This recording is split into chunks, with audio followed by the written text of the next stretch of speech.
He's up all night, stopping the diabolical crimes that happen every day to people like you and me. Bad dubbing, continuity errors, arbitrary scanning. Meet the Video Watchdog.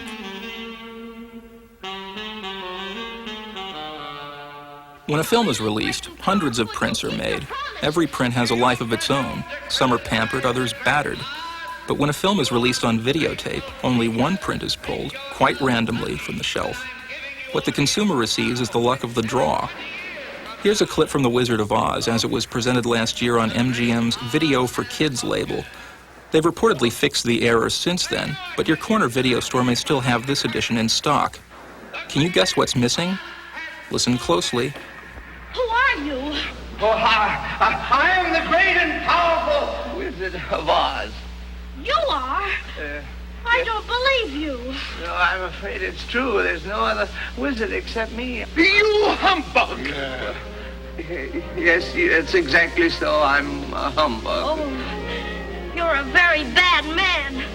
Oh, no, my dear. I'm a very good man. What about the heart that you promised Tin Man? And the courage that you promised Cowardly Lion? Play it again if you didn't catch the problem.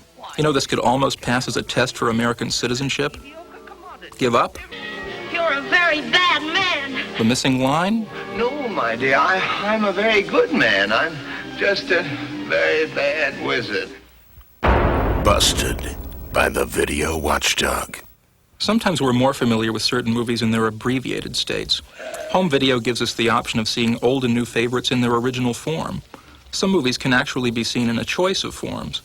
Vestron is making the gory horror film Reanimator available in two versions, the moist and momentous uncut version, as well as an R-rated edition for the squeamish viewer.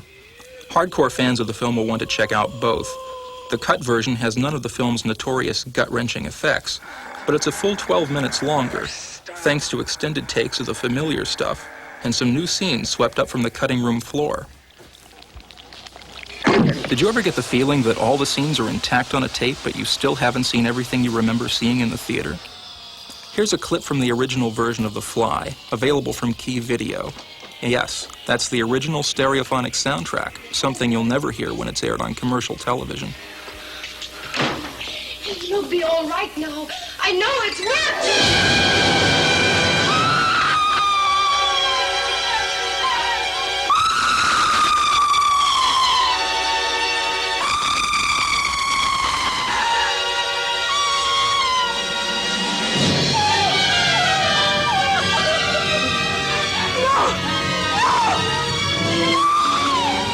The sound's a genuine plus, but this isn't the way the film looked on theater screens back in 1958. Compare the Key version with this rare original CinemaScope footage.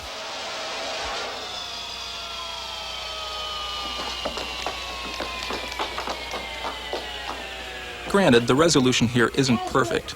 The color's turned a bit. But look at what you're gaining.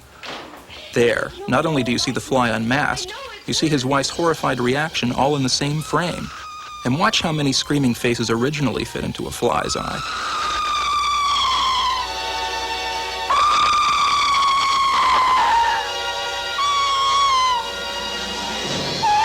When a widescreen film is compressed to fit your TV screen, someone at the video company must decide for you which part of the screen you should be looking at. This annoying process is called pan and scan. The results are either win, lose, or draw, as in this climactic showdown from RCA Columbia's Silverado.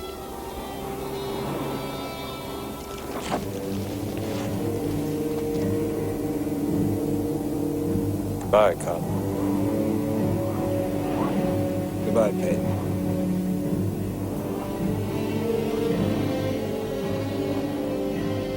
That's Brian Dennehy off to the left. Way off to the left. Busted by the Video Watchdog. And how does the Watchdog feel about colorization? As long as it's a fact of life, we should be critical but fair. If the process is done well and with care, colorization can be an arresting complement to familiar material.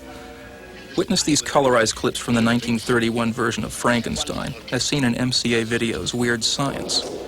These shots even had the critics raving. Of course, the folks responsible for colorizing these had only 30 seconds of gray material to deal with, and you can see the time, love, and indulgence invested in every frame. but try to colorize an entire movie in the same amount of time. No one knew more about how to present the wonderful world of color on film than Walt Disney. But the colorization of The Absent-Minded Professor was done for Walt Disney Home Video by Hal Roach Studios. Roach built his reputation on black and white comedies. Just look at this stuff. They didn't bother to change the tint when they got to the men's hairlines. When was the last time you saw someone with flesh-tone hair? When was the last time you saw a blue Model T Ford with blue wheels? This enchanting fantasy was filmed in 1960, a full 20 years after Disney had made Snow White, Pinocchio, Fantasia, some of the most colorful films ever made. If Walt Disney had wanted this film to be seen in color, he would have made it that way. After all, in 1960, even Roger Corman was making movies in color. Busted by the video Watchdog. And finally, just to prove we aren't playing favorites here, what's wrong with this picture? This is the opening scene of Repo Man. What you got in the trunk? Oh, you don't want to look in there. Give me the keys.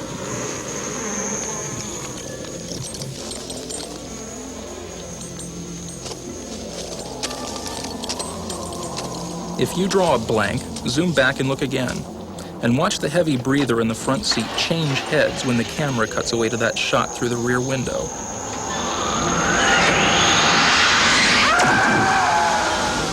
Even our own boss. Busted by the video Watchdog.